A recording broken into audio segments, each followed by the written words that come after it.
성 도미니코는 12세기 말과 13세기 초 교회가 심각한 혼란에 빠져 있던 시대에 하느님께서 보내신 특별한 증인이었습니다. 그는 스페인에서 태어나 학문과 신앙에 깊은 열정을 품고 자랐으며 사제로 서품된 뒤 단순한 사목에 머물지 않고 복음의 본질을 살아내려 했습니다. 당시 유럽 곳곳은 알비파라 불리는 이단 사상으로 교회가 흔들리고 있었고 많은 신자들이 참된 가르침에서 멀어지고 있었습니다. 도미니코는 이 현실을 목격하고 충격을 받으며 화려한 말이 아니라 가난과 모범의 삶으로 진리를 전해야 한다는 부르심을 느꼈습니다. 그는 평생을 복음을 선포하고 설교자의 수도회를 세워 교회 안에 큰 빛을 남겼습니다. 오늘날까지 이어지는 도미니코회는 그의 정신을 이어받아 진리 안에서 가난과 설교의 삶을 살아가고 있습니다. 성 도미니코의 이야기는 진리를 향한 열정과 사랑으로 교회를 새롭게 한 위대한 발자취입니다. 성 도미니코는 1170년 스페인 북부의 작은 마을 칼레루에가에서 태어났습니다. 그의 아버지 펠릭스는 지역에서 존경받는 기사였고 어머니 호아나는 경건한 신앙인으로 알려졌습니다. 전해지는 이야기로는 도미니코가 태어나기 전 어머니가 꿈을 꾸었는데 그녀의 태중에서 검은 흰 개가 세상으로 뛰어나와 횃불을 물고 온 세상을 밝히는 모습을 보았다고 합니다. 이 꿈은 훗날 도미니코가 설교자 수도회를 세워 복음의 빛을 널리 전하게 될 것을 예언한 것이라 여겨졌습니다. 도미니코는 어려서부터 총명했고 마음이 따뜻하며 가난한 이를 불쌍히 여겼습니다. 그는 형제들과 달리 세속적 성공이나 부를 추구하지 않고 하느님과 사람들을 위한 길을 걸으려는 성향을 보였습니다. 7세 무렵 그는 팔렌시아의 학교에 보내져 정규 교육을 받기 시작했습니다. 라틴어, 문법, 철학, 신학을 배우며 학문적 재능을 드러냈고 학우들 사이에서도 깊은 경건함과 성실함으로 존경을 받았습니다. 그가 공부하던 시절 스페인 지방에는 극심한 기근이 찾아왔습니다. 사람들은 굶주림 속에 쓰러져갔고 많은 가난한 이들이 거리에서 고통을 겪었습니다. 도미니코는 이때 큰 결단을 내렸습니다. 그는 소유하던 책들을 팔아 그 돈으로 굶주린 사람들을 도왔습니다. 학문의 열정을 가진 그에게 책은 무엇보다 소중했지만 그는 사람의 생명을 살리는 것이 더 중요하다고 여겼습니다. 이 사건은 그의 삶의 방향을 보여주는 대표적인 일화로 그는 일찍부터 이웃사랑과 가난의 길을 실천했던 것입니다. 청년이 된 도미니코는 팔렌시아 대학에서 신학을 공부하며 사제직을 준비했습니다. 그는 학문적 성취를 추구하면서도 단순히 지식을 쌓는 데 머무르지 않았습니다. 그에게 학문은 진리를 탐구하고 그 진리를 통해 영혼을 구원하는 도구였습니다. 그는 기도와 공부를 병행하며 지식과 신앙이 하나가 되어야 한다는 확신을 깊이 새겼습니다. 그는 1196년 사제로 서품되었습니다. 이후 오스마 교구의 참사회원이 되어 성직자 공동체 안에서 기도와 봉사의 삶을 살았습니다. 그는 오스마의 주교 디에고와 함께 사목활동에 참여하며 경험을 쌓았고 이 과정에서 교회의 상황과 이단 문제에 눈을 뜨게 되었습니다. 특히 프랑스 남부지방에서 확산되던 알비파 이단의 실상을 직접 목격하면서 교회가 진리와 가난의 삶을 회복하지 않으면 신자들을 되찾을 수 없다는 사실을 깨닫게 되었습니다. 도미니코의 성장 과정은 단순히 학문과 경건함에 그치지 않았습니다. 그는 어린 시절부터 가난한 이들을 돌보았고 청년 시절에는 학문을 통해 진리를 탐구했으며 사제가 된 이후에는 교회의 부르심에 따라 자신을 내어놓았습니다. 이러한 경험은 훗날 그가 설교자 수도회를 창립하고 복음 선포와 가난의 삶을 결합한 독특한 영성을 세우는 밑거름이 되었습니다. 사제로 서품된 도미니코는 오스마 교구 참사회원으로서 정해진 규칙에 따라 기도와 봉사의 삶을 살았습니다. 그는 이미 젊은 시절부터 가난한 이를 돕고 학문을 통해 진리를 탐구하며 사제다운 삶을 충실히 살고 있었습니다. 그러나 그의 내적 여정은 단순한 의무 수행에 머물지 않았습니다. 하느님께서는 그를 더 큰 사명으로 부르고 계셨습니다. 1198년 도미니코는 오스마의 주교 디에고와 함께 사절단으로 파견되어 북부 유럽을 여행하던 중 프랑스 남부지방에서 알비파라 불리는 이단 운동을 직접 목격하게 되었습니다. 알비파는 물질 세계를 악으로 보고 인간의 영혼만을 선으로 여기는 극단적인 이원론을 주장했습니다. 그들은 교회의 성사와 성직을 부정했고 교회 재산과 사제들의 부유한 생활을 비난했습니다. 당시 많은 신자들이 가난하고 청빈하게 사는 알비파 지도자들의 모습에 매료되어 교회를 떠나고 있었습니다. 도미니코는 이 현실에 깊은 충격을 받았습니다. 그는 사제들이 진리를 말로만 선포하면서 실제 삶에서는 사치와 안일함에 빠져있는 모습을 보았고 그로 인해 교회가 힘을 잃어가는 것을 깨달았습니다. 그는 진리를 설득력 있게 전하려면 화려한 논쟁이나 권력에 의존하는 것이 아니라 복음적 가난과 모범적인 삶으로 신자들에게 다가가야 한다는 것을 확신하게 되었습니다. 이때부터 그의 내적 회심이 시작되었습니다. 그는 단순히 학문적 사제에서 그치지 않고 가난한 설교자로서 복음을 살아내야 한다는 결단을 내렸습니다. 그는 디에고 주교와 함께 걸어서 다니며 화려한 옷 대신 단순한 복장을 하고 음식과 생활을 절제하며 신자들에게 다가갔습니다. 그들은 집집마다 찾아가 대화하며 진리를 전했고 그들의 삶 자체가 설교가 되었습니다. 이 시기에 도미니코는 밤마다 눈물로 기도하며 교회와 영혼들의 구원을 간구했습니다. 그는 낮에는 사람들과 대화하고 밤에는 하느님께 무릎 꿇고 중보했습니다. 후대의 기록에 따르면 그는 밤새도록 십자가 앞에서 주님, 영혼들이 어디로 가고 있습니까? 라고 외치며 눈물 흘렸다고 전해집니다. 그의 기도는 단순한 형식이 아니라 영혼을 향한 뜨거운 사랑이었습니다. 도미니코의 회심은 개인적인 변화에 머무르지 않았습니다.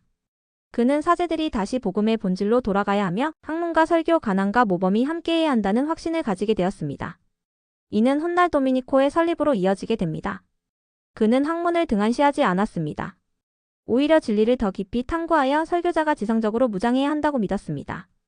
그러나 학문만으로는 부족하고 삶으로 복음을 증거해야 한다는 것이 그의 핵심 신념이었습니다. 이렇게 도미니코의 소명은 교회의 위기를 목격하면서 더욱 분명해졌습니다. 그는 단순히 성직자의 삶을 살아가는 데서 그치지 않고 교회 전체를 새롭게 하는 복음의 설교자로 부름을 받았습니다. 그의 회심은 교회의 부패와 이단의 도전을 정면으로 마주하면서 이루어진 것이었고 그 안에서 그는 진정한 복음 선포자의 길로 나아갔습니다. 도미니코는 프랑스 남부지방에서 알비파 이단과 마주하며 자신의 사명을 분명히 깨달았습니다. 그는 권력이나 무력으로 이단을 억누르려 하지 않았습니다.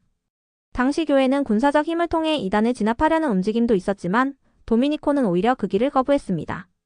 그는 참된 복음은 강압이 아니라 겸손과 사랑 그리고 진리의 설득으로 전해져야 한다고 믿었습니다.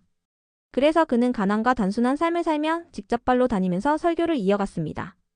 도미니코와 그의 동료들은 긴 여행을 걸으며 한 마을에서 다른 마을로 다니며 대화와 설교를 했습니다. 그들은 화려한 언변보다 진실한 삶으로 사람들의 마음을 얻었습니다. 가난한 사람들과 함께 먹고 자며 가장 낮은 이들의 친구가 되었고 신자들과 이단에 빠진 이들 모두에게 차별 없이 다가갔습니다. 이런 그의 태도는 점차 많은 이들의 마음을 움직였습니다. 1206년 도미니코는 프랑스 툴루즈 인근에 첫 번째 여성 수도원을 세웠습니다. 이는 알비파 가정에서 개종한 여성들을 위한 공동체였으며 훗날 도미니코의 수녀원의 시작이 되었습니다. 여성들도 기도와 공동체 생활을 통해 교회의 개혁에 동참할 수 있도록 한 그의 안목은 시대를 앞선 것이었습니다. 도미니코는 설교 사명을 제도적으로 확립하기 위해 새로운 수도회를 구상했습니다. 그는 기존 수도회와 달리 설교와 학문에 전념하면서도 가난을 살고자 했습니다. 1215년 그는 툴루즈에서 동료들과 함께 새로운 수도회를 조직했고 이듬해 교황 호노리오 3세로부터 공식 인준을 받아 설교자 수도회가 탄생했습니다. 오늘날 도미니코회라 불리는 이 수도회는 가난, 학문, 설교라는 세 가지 기둥을 바탕으로 교회와 세상에 복음을 전하는 사명을 이어가고 있습니다. 도미니코회의 특징은 가난한 삶과 학문적 탁월성의 결합이었습니다. 수도자들은 사유재산을 갖지 않았고 단순한 생활을 했습니다. 그러나 동시에 설교를 효과적으로 하기 위해 깊은 학문적 훈련을 받았습니다. 도미니코는 수도자들이 성경과 교부들의 가르침을 철저히 연구하고 설교를 통해 사람들의 지성과 마음을 동시에 움직여야 한다고 강조했습니다. 이 정신은 훗날 토마스 아퀴나스를 비롯한 위대한 신학자를 배출하는 밑거름이 되었습니다. 전해지는 전통에 따르면 성모 마리아께서 도미니코에게 묵주를 주셨다고 합니다. 그는 묵주 기도를 통해 단순한 신앙인들도 깊은 기도의 길에 들어설 수 있음을 깨달았습니다. 묵주 기도는 이후 도미니코회를 통해 널리 퍼졌고 오늘날까지 가톨릭 교회의 대표적인 기도로 자리 잡았습니다. 도미니코가 묵주 신심을 전파한 일화는 그가 기도의 사도였음을 잘 보여줍니다. 도미니코는 수도회를 세운 뒤에도 평생을 가난한 설교자로 살았습니다. 그는 권위를 내세우지 않았고 항상 형제들과 같은 옷과 음식을 나누며 살았습니다. 그는 장엄한 연설보다 단순하고 명확한 말로 사람들의 마음을 움직였으며 삶 전체가 설교가 되도록 했습니다. 그는 한번 설교를 시작하면 영혼을 구원하려는 열정으로 밤을 새우는 것도 마다하지 않았습니다. 그의 활동은 유럽 전역으로 퍼져나갔습니다. 도미니코회는 곧 여러 나라의 수도원을 세우며 빠르게 확장되었고 교회 쇄신의 중요한 동력이 되었습니다. 그는 교회의 분열과 혼란 속에서 참된 복음을 선포하며 설교자 수도회가 앞으로도 계속해서 교회를 지탱하는 기둥이 되리라 확신했습니다. 1221년 도미니코는 볼로냐에서 병으로 세상을 떠났습니다. 그의 나이 51세였습니다. 그는 형제들에게 마지막으로 이렇게 당부했습니다. 형제들아, 재산을 남기지 않는다. 그러나 자비롭고 가난하신 하느님을 남긴다. 그의 죽음 이후 도미니코회는 더욱 성장하여 교회의 역사 속에서 중요한 역할을 하게 되었습니다.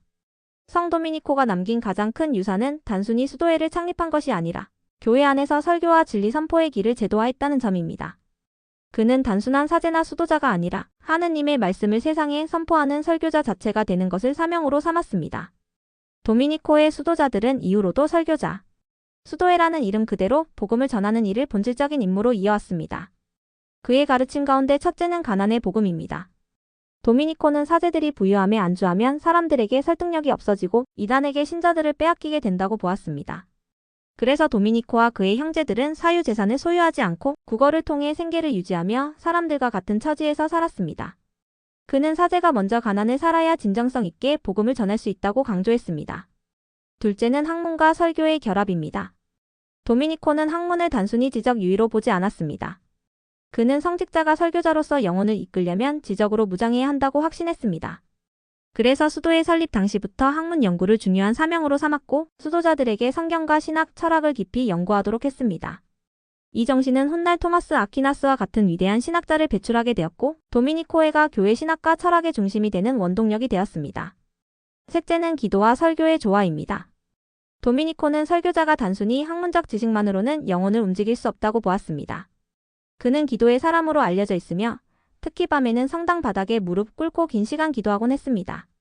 후대 전승에 따르면 그는 여러 자세로 드리는 기도의 방법을 남겼다고 합니다.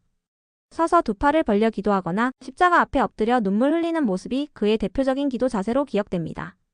그의 설교에는 이러한 기도의 깊이가 담겨 있었기에 사람들의 마음을 변화시키는 힘이 있었습니다. 넷째는 묵주 신심입니다. 전해지는 전통에 따르면 성모 마리아께서 도미니코에게 묵주 기도를 전해주었다고 합니다. 그는 묵주를 통해 단순한 신자들도 쉽게 복음을 묵상하고 기도의 삶을 살 수 있도록 권장했습니다. 묵주 기도는 도미니코회를 통해 널리 퍼졌고 지금까지도 가톨릭 신앙의 핵심 기도로 이어지고 있습니다. 도미니코가 남긴 이 유산은 단순히 수도자들만의 것이 아니라 평신도들이 일상 속에서 기도를 실천하도록 이끈 보편적인 신앙의 길이 되었습니다. 다섯째는 형제애와 공동체 생활입니다. 도미니코는 수도자들이 개인적인 성취나 명예를 추구하지 않고 공동체 안에서 함께 기도하고 공부하며 설교하는 삶을 강조했습니다. 그는 수도회가 한 사람의 영웅으로 세워지는 것이 아니라 형제들이 서로를 지지하며 복음을 증거하는 공동체가 되어야 한다고 보았습니다. 이 공동체적 영성은 지금도 도미니코의 중요한 전통으로 이어집니다. 성 도미니코의 가르침과 유산은 교회 역사 속에서 큰 열매를 맺었습니다. 도미니코회는 이후 유럽 전역으로 퍼져나가 교회의 설교와 교육을 담당했으며 중세대학의 설립과 발전에도 중요한 역할을 했습니다. 특히 파리, 볼로냐 등지에서 도미니코회 신학자들이 활동하며 교회 신학의 기초를 세웠습니다. 결국 성 도미니코는 가난과 학문, 설교와 기도를 하나로 통합하여 교회 안에 새로운 길을 열었습니다. 그의 가르침은 오늘날에도 설교자와 신학자, 평신도 모두에게 여전히 유효한 길잡이가 되고 있습니다. 성 도미니코의 삶과 가르침은 800년이 지난 오늘날에도 여전히 교회와 신앙인들에게 큰 울림을 줍니다. 무엇보다 그는 설교의 본질을 몸소 보여준 인물이었습니다. 말로만이 아니라 삶 전체가 설교가 되어야 한다는 그의 가르침은 오늘날 복음 선포의 위기를 겪는 교회에 중요한 해답을 줍니다. 신앙은 단순한 지식이 아니라 가난과 사랑, 겸손으로 살아내는 증언일 때 사람들의 마음을 움직일 수 있음을 그는 보여주었습니다. 둘째, 그는 학문과 신앙의 조화를 증언한 성인입니다. 도미니코는 설교자가 학문적 깊이를 갖추지 못하면 영혼을 온전히 이끌 수 없다고 보았습니다. 오늘날 신앙과 이성이 대립하는 것처럼 보이는 시대에 그는 학문과 신앙이 서로를 풍요롭게 할 수 있다는 모범을 남겼습니다. 셋째, 그는 기도와 묵주의 성인으로서 지금도 신앙인들에게 큰 힘이 됩니다. 묵주 기도는 단순하지만 깊이 있는 기도이며 누구나 쉽게 하느님과 가까워질 수 있는 길을 열어줍니다.